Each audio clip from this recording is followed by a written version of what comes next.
Durante a sessão da CPMI do dia 8 de janeiro, que tomava o depoimento do coronel Jean Lawande por conversas privadas no WhatsApp, o senador Eduardo Girão desabafou e fez duras críticas ao uso da CPI, que é instrumento da minoria, para blindar o governo Lula e perseguir cidadãos.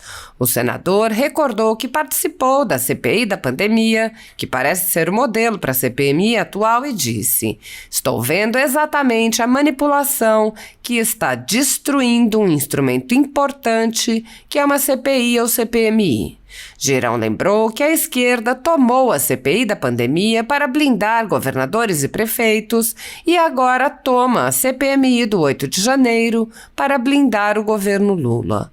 Eduardo Girão mostrou que, até o momento, os depoentes não têm qualquer relação com os atos do dia 8 e que recursos públicos estão sendo gastos para propagar narrativas, inclusive com o uso de fake news, enquanto pessoas inocentes estão sofrendo violações de seus direitos e o país sofre nas mãos da ditadura da toga. O senador lembrou que, enquanto a CPMI achaca pessoas, o MPF pediu o cancelamento de outorgas de um grupo de comunicação e a AGU persegue um comentarista político. Girão disse: "Cadê essa turma seletiva que fala em democracia, em calar voz, em liberdade e não fala nada sobre isso aqui, o que está acontecendo lá fora? Cadê essa turma dos direitos humanos que fala tanto, enche a boca para falar em direitos humanos e vê centenas de brasileiros que não têm o seu devido processo legal respeitado?" O senador apontou que os esquerdistas da CPMI, enquanto acusam de omissão o comandante da Polícia Militar do Distrito Federal, acobertam as evidentes omissões de membros do governo Lula e denunciou os vazamentos seletivos de informações, dizendo: "Fazia tempo que a gente não ouvia falar disso, o tal do Fishing Expedition. É isso que está acontecendo aqui, que inclusive propaga fake news, dizendo que o senhor Jean, coronel, é subchefe do Estado-Maior. E aí, fake news propagada."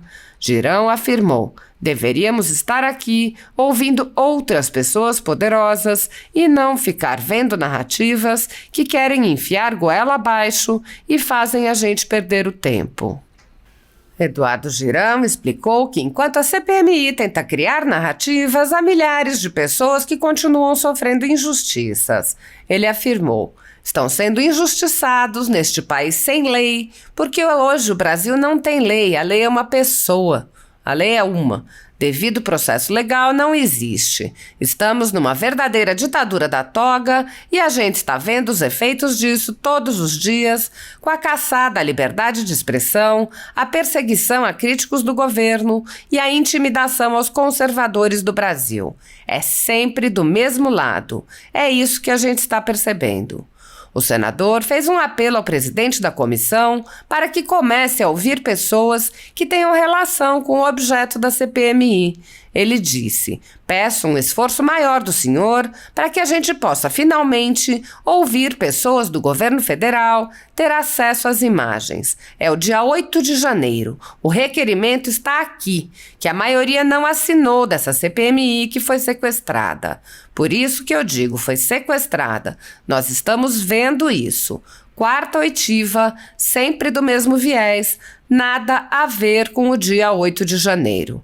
Eu peço que o senhor possa equilibrar nas próximas reuniões, que a gente tenha os poderosos aqui para que a gente possa fazer perguntas."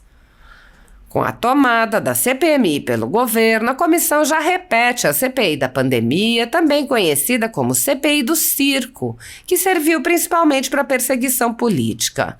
Enquanto se recusou a investigar indícios de corrupção com os recursos enviados pelo governo federal para os estados e municípios, a CPI da pandemia não poupou esforços em humilhar pessoas e empresas que manifestaram apoio ao ex-presidente Jair Bolsonaro, além de quebrar sigilos sem qualquer fundamentação, vazar dados sigilosos para a imprensa e ameaçar pessoas de prisão. O procedimento é o mesmo observado em inquéritos conduzidos em cortes superiores. Matérias da velha imprensa atribuem um rótulo ou marca a um grupo de pessoas e isso é tido como suficiente para quebras de sigilos, interrogatórios, buscas e apreensões, prisões e confiscos. Após promover uma devassa nas pessoas e empresas no que é conhecido como Phishing Expedition, os dados são vazados para a velha imprensa, que então promove um assalto de reputações que dá causa a novas medidas abusivas. Conforme vários senadores já notaram, os procedimentos são comumente dirigidos aos veículos de imprensa independentes em evidente tentativa de eliminar a concorrência, controlar a informação e manipular a população brasileira. Em um inquérito administrativo no Tribunal Superior Eleitoral, seguindo esse tipo de procedimento, o ministro Luiz Felipe Salomão ordenou o confisco da renda de diversas pessoas, sites e canais conservadores, inclusive a Folha Política. A decisão recebeu elogios dos ministros Luiz Roberto Barroso, Alexandre de Moraes e Edson Fachin. A decisão não discrimina os conteúdos e atinge a totalidade da renda dos sites, com o objetivo de levar ao fechamento das empresas por impossibilidade de gerar renda. Há mais de 23 meses, todos os nossos rendimentos são retidos sem qualquer base legal. Se você apoia o trabalho da Folha Política e pode ajudar a impedir o fechamento do jornal, doe qualquer valor à empresa Raposo Fernandes através do Pix, utilizando o QR Code que está visível na tela ou o código ajude@folhapolitica.org. Caso não utilize Pix, há a opção de transferência bancária para a conta da empresa Raposo Fernandes, disponível na descrição deste vídeo e no comentário fixado no topo. Há 10 anos, a Folha Política vem mostrando os fatos da política brasileira e dando voz a pessoas que o cartel midiático quer calar. Pix ajude@folhapolitica.org. Assista. Senhor presidente, eu queria, nessa minha fala, eu participei de todas as audiências aqui para a gente ouvir, a 4ª oitiva. Participei desde a CPI da pandemia, recém-chegado aqui nessa casa, e vi o senador Jorge Seife. Muito claramente eu estou vendo exatamente a manipulação que está destruindo um instrumento importante, que é uma CPI ou CPMI.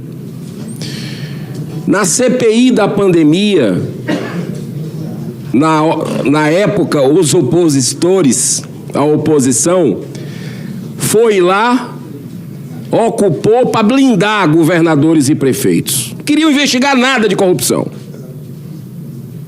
Tentei de todas as formas. Agora, se pega um instrumento da minoria, da oposição, é aquela coisa do dono da bola, do jogo, e se blinda aqui que a gente possa investigar omissões do governo federal. Eu não sei, sinceramente, se a gente se dá conta do dinheiro que nós estamos consumindo do povo brasileiro para fazer esse tipo de coisa. O que é que isso tem a ver com o dia 8 de janeiro? Eu estou ouvindo aqui desde o começo. Eu não consigo traçar nada, nenhum paralelo com o que aconteceu dia 8 de janeiro. E me dói muito ver colegas parlamentares que se arvoram de defensores da democracia. Eu anotei aqui algumas falas. Vozes estão sendo caladas. Liberdade. E sabe o que é que acontece? O que é que está acontecendo hoje no Brasil, enquanto a gente está blindando aqui poderosos? O MPF pede o cancelamento de outorgas da Jovem Pan. um grupo de comunicação que tem décadas, desde criança, que eu ouço falar, está aí. A Gestapo desse governo federal ajuiza a ação, a AGU, contra o apresentador que fez críticas ao ministro da Justiça. Cadê essa turma seletiva que fala em democracia, em calar voz e liberdade e não fala nada sobre isso aqui? O que está acontecendo lá fora? Cadê essa turma dos direitos humanos que fala tanto, enche a boca para falar em direitos humanos e vê centenas de brasileiros que não têm o seu devido processo legal respeitado? Pais e mães presos, as crianças ao léu, problema de comorbidade. Eu fui visitar, é nosso dever. Fui na Papuda e fui na Colmeia. Quem daqui foi? Não, estou falando, eu sei que o senhor foi, senador Jorge Seixas, senador Magno Malta, muitos outros colegas aqui. Mas cadê esse pessoal que defende direito humano? Aí, vamos sabe para onde?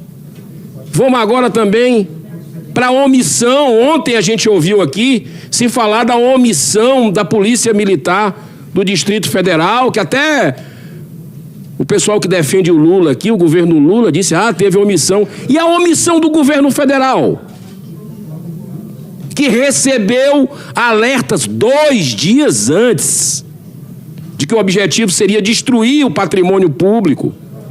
A ABIN. O que é que fizeram com a guarda presidencial? Por que não deixam a gente ver as imagens do Ministério da Justiça, minha gente?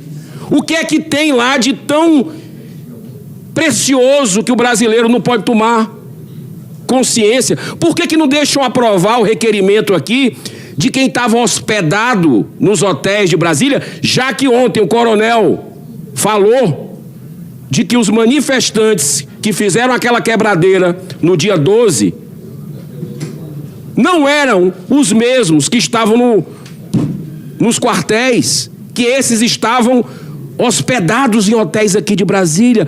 Por que esse temor de a gente saber quem são essas pessoas? Será que não são os mesmos que quebraram no dia 8 de janeiro o patrimônio público? Por que a gente não pode saber? E os vazamentos seletivos, é aqui que a gente está vendo um vazamento seletivo. Fazia tempo que a gente não ouvia falar disso, o tal do Fishing Expedition. É isso que está acontecendo aqui, que inclusive propaga fake news, dizendo que o senhor Jean, coronel, é subchefe do Estado-Maior. E aí? Fake news propagada. Eu queria fazer algumas perguntas rápidas para o senhor, o tempo corre rápido aqui, mas para que não perca a oportunidade, já que nós devíamos estar aqui ouvindo outras pessoas poderosas e não ficar vendo narrativas que querem enfiar a goela abaixo e faz a gente perder o tempo. Mas eu vou aproveitar, meu dever. O senhor teve acesso a relatórios ou informes da inteligência, do Centro de Inteligência do Exército Brasileiro? Não, senhor senador. O Exército Brasileiro tinha agentes de inteligência infiltrados no acampamento na Praça dos Cristais, em frente ao quartel-general do Exército? Eu não sei responder, senador. O senhor participou de alguma reunião sobre a elaboração de algum instrumento jurídico ou legal para questionar o resultado das eleições presidenciais de 2022? Não, senhor senador. Há interferência política dentro do Exército Brasileiro? Não, senhor senador. Olha, Me permita, senhor Jean, com todo respeito à sua pessoa, eu confesso que na sua apresentação inicial, as perguntas dos colegas aqui, de diversos espectros políticos, eu não fiquei convencido da sua justificativa. Parece que são sinais trocados de mensagem que dão uma interpretação completamente diferente da que o senhor colocou. Eu, particularmente, tenho ideia, sim, de que 8 de janeiro poderia ter sido evitado, poderia ter sido minimizado com o posicionamento do presidente da República na época, mandando as pessoas voltar para as casas. Como líder, não posso fazer julgamento por que não fez isso. Mas vejo que poderia ter sido evitado esse tipo de situação, onde tem pessoas inocentes, que ao que tudo indica foi efeito manada, alguns treinados, é isso que a gente tem que investigar aqui, financiados não sei por quem, que fizeram a quebradeira e o efeito manada foi lá e estão sendo injustiçados nesse país sem lei. Porque hoje o Brasil não tem lei, a lei é uma pessoa. A lei é um. Devido processo legal não existe, estamos numa verdadeira ditadura da toga e a gente está vendo os efeitos disso todos os dias, com a caçada à liberdade de expressão, a perseguição a críticos do governo e a intimidação aos conservadores do Brasil. É sempre do mesmo lado. É isso que a gente está percebendo. Mas eu encerro, senhor presidente, fazendo um apelo ao senhor, que tem tentado ser, tem conseguido, na medida do possível, imparcial. Peço um esforço maior do senhor, para que a gente possa finalmente ouvir pessoas do governo federal, ter acesso às imagens. É o dia 8 de janeiro, o requerimento está aqui, que a maioria não assinou dessa CPMI, que foi sequestrada, por isso que eu digo, foi sequestrada. Nós estamos vendo isso, quarta oitiva, sempre do mesmo viés, nada a ver com o dia 8 de janeiro.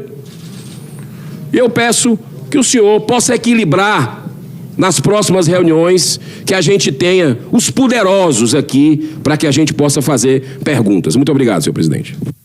Obrigado, senador.